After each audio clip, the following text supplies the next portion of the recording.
गहरी नींद की वजह से मुझे सुबह सवेरे स्किनाबाजी की आवाज़ सुनाई नहीं दी थी। मैंने उनको ताकीद की थी कि आज सुबह मुझे लाज़मी जगाना, क्योंकि आज कैलाश के सालाना 3 बड़े फेस्टिवल में से एक यानी कि उचाल फेस्टिवल था। और मुझे बताया गया था कि कुछ मर्दो ख़वातीन सुबह सवेरे मुँह अंधेरे शाहबलूत के दरख्त के नीचे कुछ मज़हबी रिचुअल्स अदा करते हैं। मैं वो देखना चाहती थी।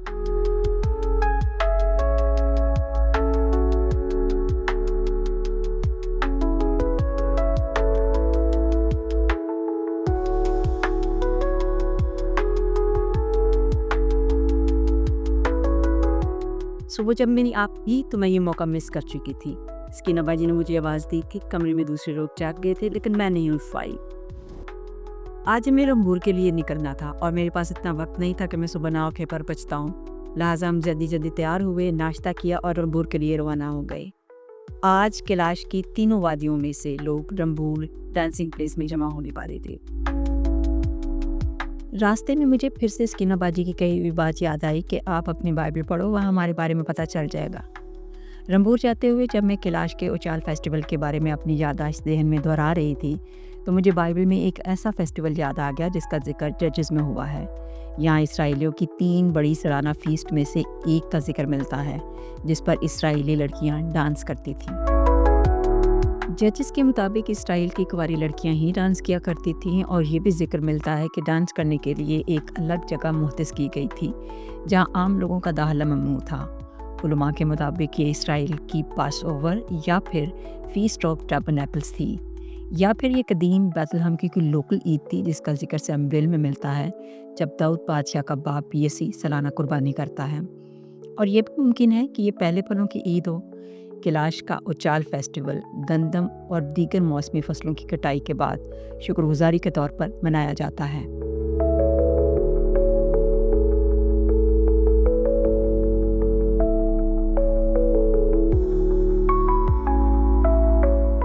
कासियों के दौर की इस ईद पर लड़कियों के डांस की वजह से मुझे इसकी मुमासलत कैलाश के फेस्टिवल उचाल से लग रही थी, जिसका जिक्र जजेस में मिलता है।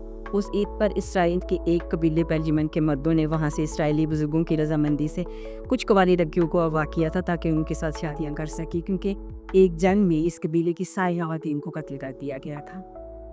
हो सकता है कि ये बाद में रवायत बन गई हो कि उस ईद पर लड़के शादी के लिए लड़की पसंद करते होंगे, या अगर उनके बीच में जालिम समाज आता होगा तो लड़का लड़की इस फेस्टिवल के दौरान भाग जाते होंगे, क्योंकि बिशप हॉल के मुताबिक काजियों के दौर की इस ईद के बारे में ये बात मशहूर थी कि डांस करते करते अक्सर लड़कियां गायब हो जाती हैं, और मकामी इसराइलियों का मानना था कि इन लड़कियों को इवल स्पिरिट्स वीरान जगहों पर ले जाती हैं। हो सकता है कुछ के साथ ऐसा भी हुआ हो और कुछ रजामंदी से भी जाती हूँ। कैलाश की लड़कियों के बारे में ये भी बात मशहूर है कि वो फेस्टिवल के मौके पर लड़का पसंद करके उसके साथ चली जाती हैं या भाग जाती हैं। हो सकता है कि एक आध बार ऐसा हुआ हो, लेकिन अब ऐसा नहीं होता, क्योंकि कैलाश में सिर्फ कबाड़ी लड़कियां डांस नहीं करती बल्कि पूरा खानदान जमा होता है।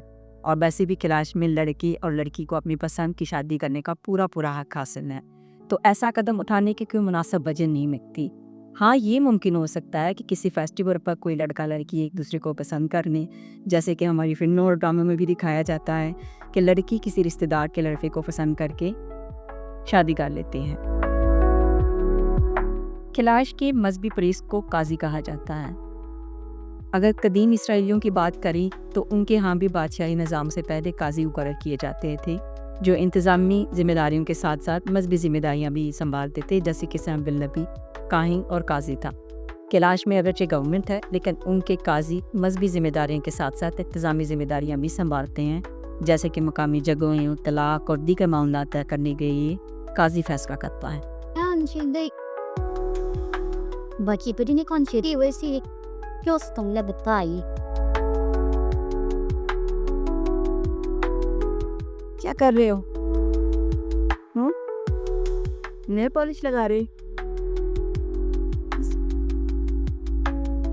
रास्ते में स्किनाबाजी के वालिदैन का घर था और हम उनकी वालिदा की हैरियत दरियाफ्त करने के लिए उनके घर भी गए। बाजी की भतीजी, ये छोटी सी बच्ची, फेस्टिवल के लिए नेल पॉलिश लगा रही थी। नेल पॉलिश चूँकि ख़राब हो चुकी थी, इसलिए ठीक से लगी भी नहीं थी। मैंने उसे अपने हाथों पर लगी नेल पॉलिश दिखाई तो ऐसे लग रहा था कि ये देखकर उसको गुस्सा आ रहा है, क्योंकि उसकी नेल पॉलिश ख़राब थी। मेरा दिल किया काश मेरे पास इस वक्त नेल पॉलिश होती तो मैं खुद इसको लगाती। मैं इस बच्चे की वालदा से भी मिली। कैलाश में खवातीन में चेहरे और हाथों पर टैटूज बनाने का भी रिवाज है। भाभी ने बताया कि वो ये टैटू सुई और स्याही से खुद बनाती हैं, जो कि बहुत पेनफुल होता है। ये टैटू सर्कल और ट्रायंगल शेप में होते हैं। गालों पर सर्कल जबकि माथे पर ट्रायंगल टैटूज बनाए जाते हैं। उल्टे हाथ की उंगलियों पर भी बनाए जाते हैं। इन टैटूज के बारे में मैंने मीना गुल से पूछा था कि क्या इनका ताल्लुक मज़हब से है, लेकिन उसने कहा था कि ऐसा नहीं है। मुझे लगता है कि इन टैटूज की लाजमी कोई ना कोई मजहबी वजह होगी, क्योंकि ये शेप्स मैंने डाची प्लेस पर नसब सतूनों पर भी देखी थी। अलबत्ता नई नस्ल की लड़कियां चेहरे पर टैटूज बनाना पसंद नहीं करती। मालाएं पहनना सिर्फ पहचान ही नहीं बल्कि मजहबी रवायत का भी हिस्सा है।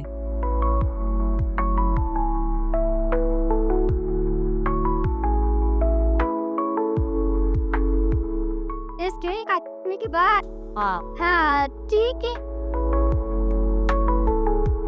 यहाँ पर मेरी मुलाकात स्कीना बाजी की एक और भतीजी नाजुक से भी हुई। नाजुक की वजह से मैं डांसिंग प्लेस की वीडियोस आसानी से बना सकी, क्योंकि वो मुझे डांसिंग एरिया में ले गई जहाँ पर टूरिस्ट को जाने की इजाज़त नहीं थी, खासतौर पर मर्द हजरात को। नाजुक हमें अपने घर की बैक साइड पर ले गई, जहाँ मुझे कुनार के बहने के एहसार मिले। सीज़न में यहाँ से कुनार पूरी तुंदी से गुजरता है। कितना दिलकश मंजर होगा, और साथ में हैबतनाक भी, क्योंकि दरिया जब पूरी तुंदी से बह रहा होता है तो दिलकशी और हैबत का हसीन इम्तजाज बन जाता है।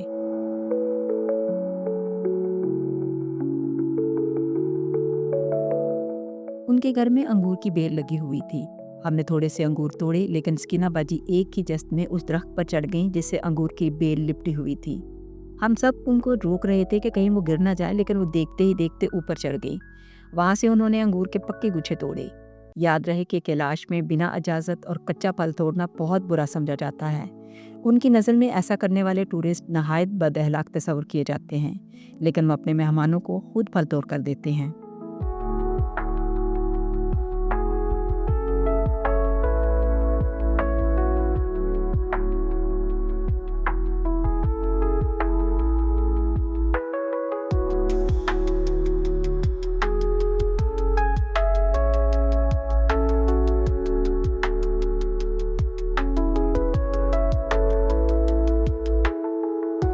ज़ाया कराशे Now, use me.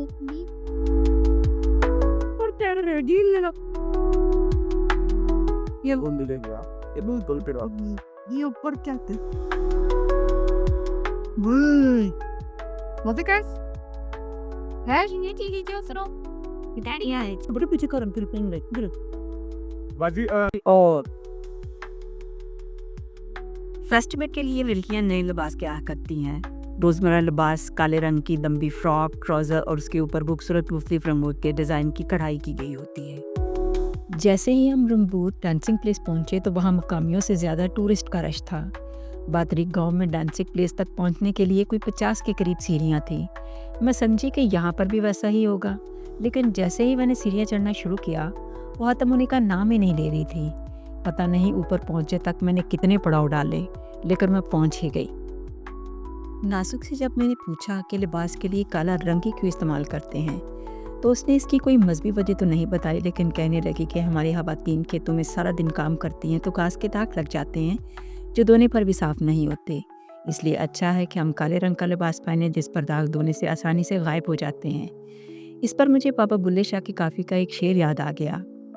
चिट्टी चादर लासुक कुड़िए पैन फ़कीरान लोई, चिट्टी चादर दाग लगे सी लोई दाग ना कोई। लोई गहरे रंग की चादर को कहा जाता है, जो अमूमन पहाड़ी इलाकों में रहने वाले लोग इस्तेमाल करते हैं। स्कीना बाजी की ये रिश्तेदार बच्चियां मेरे साथ रहीं। अनिका ने उनको ताकीद की थी और वो बड़ी खुशी और जिम्मेदारी के साथ मेरे साथ साथ चल रही थी। मेरे लिए खड़े होने के लिए जगह भी बना रही थी। वो कैलाशी ज़बान में पता नहीं क्या बातें कर रही थी और मुझे इतनी प्यारी लग रही थी कि मैं अपना कैमरा उनसे हटा ही नहीं पा रही थी। मुझे अफसोस इस बात का है कि मैं वापसी पर उनको गिफ्ट के तौर पर कुछ भी देकर नहीं आई थी, क्योंकि हमें काफ़ी देर हो रही थी, इसलिए जल्दी में कुछ याद ही नहीं रहा। कदीम ज़माने में ज़्यादातर मज़ाहब जैसे कि पेगनिज़म, हिंदुइज़म, बुद्ध मत वगैरह में इबादत गाहें बुलंदी पर तामीर करने का रिवाज था। हत्ता कि सुलेमानी हैकल भी बुलंदी पर ही तामीर की गई थी। ये तस्वुर किया जाता था कि खुदा या देवताओं की सुकूनत आसमान पर है और ऊंची जगहों पर इबादतगाहों के तमीर किए जाने का मकसद आसमान यानी खुदा या देवताओं की कुर्बत हासिल करना था। इसके अलावा मुक़द्दस जगहों को आम इंसानों और जानवरों की पहुंच से दूर रखना था ताकि वो किसी किस्म की गिलाज़त ना फैलाएं और ना ही पूजा पाठ या इबादत करते वक्त आम लोग मुग़ल हों।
डोल की थाप स्लो थी। अभी डांस शुरू नहीं हुआ था, लेकिन बुजुर्ग ख़वातीन कुछ गा रही थी। चूँकि रश बहुत ज़्यादा था और शोर की वजह से ठीक से सुनाई नहीं दे रहा था कि वो क्या गा रही हैं। यकीनन वो कैलाशी ज़बान में कुछ गा रही थी, लेकिन सुर और राग भी ठीक से समझ में नहीं आ रहे थे। इतने में मेरी नज़र पहाड़ की उस तरफ गई जहाँ पर बहुत सारे मर्द हज़रात चढ़ाई पर बनी हुई सीढ़ियों पर बैठे हुए थे। मैंने नाजुक से कहा कि जब तक डांस शुरू नहीं होता हम ऊपर से चक्कर लगा कर आते हैं, जिस पर उसने बताया कि नहीं, यहाँ पर ख़वातीन नहीं जा सकती। बहुत ऊंचाई पर एक बड़ा सा पत्थर प्याले की साख्त का नज़र आ रहा था। ये कैलाश का अंदरीन यानी ऑल्टर या मज़बा था जहाँ पर कुर्बानी दी जाती है, और यहीं पर जब कैलाशी बच्चा 1 साल का हो जाता है तो उसकी मखसूसियत की जाती है। मखसूसियत की कुर्बानी साल में 1 बार ही होती है और इस मौके पर कैलाश में जितने नर बच्चे 1 साल के हो जाते हैं उनको मखसूस किया जाता है। कैलाश का मानना है कि इस मौके पर उनका मैसेंजर कई बच्चों को दिखाई भी देता है। वो सयाम से बच्चों को ब्लेस करने के लिए आता है। ज़बा किए हुए जानवर का खून भी बच्चों पर छिड़का जाता है और मुख्तलिफ़ किस्म की पनीर भी पेश की जाती है। मुख्तलिफ़ इक़साम की पनीर कैलाश कुज़ीन को मुनफरिद बनाती है।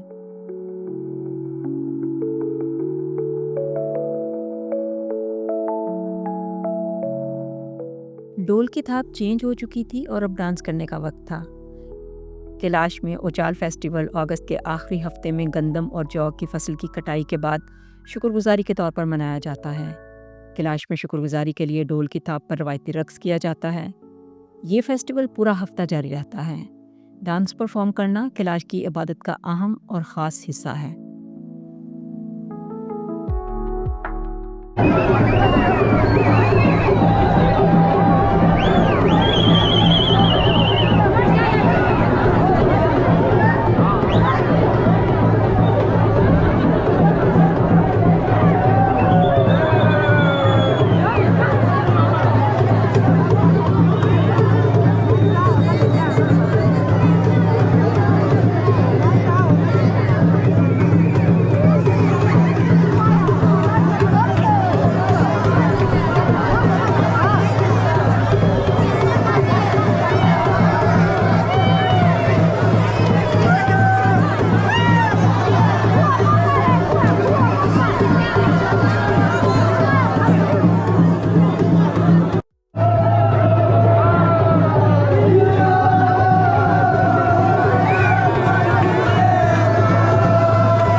देर के लिए वहाँ रुके।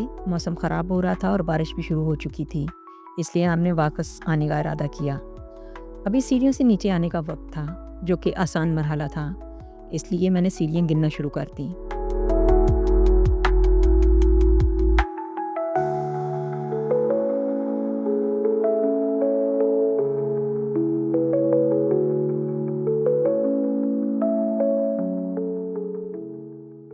नीचे आकर मैंने सिक्योरिटी गार्ड से पूछा कि कितनी सीढ़ियाँ हैं, लेकिन उनको मालूम नहीं था। मैंने उनको बताया कि तकरीबन 180 सीढ़ियाँ हैं, कम या ज़्यादा हो सकती हैं।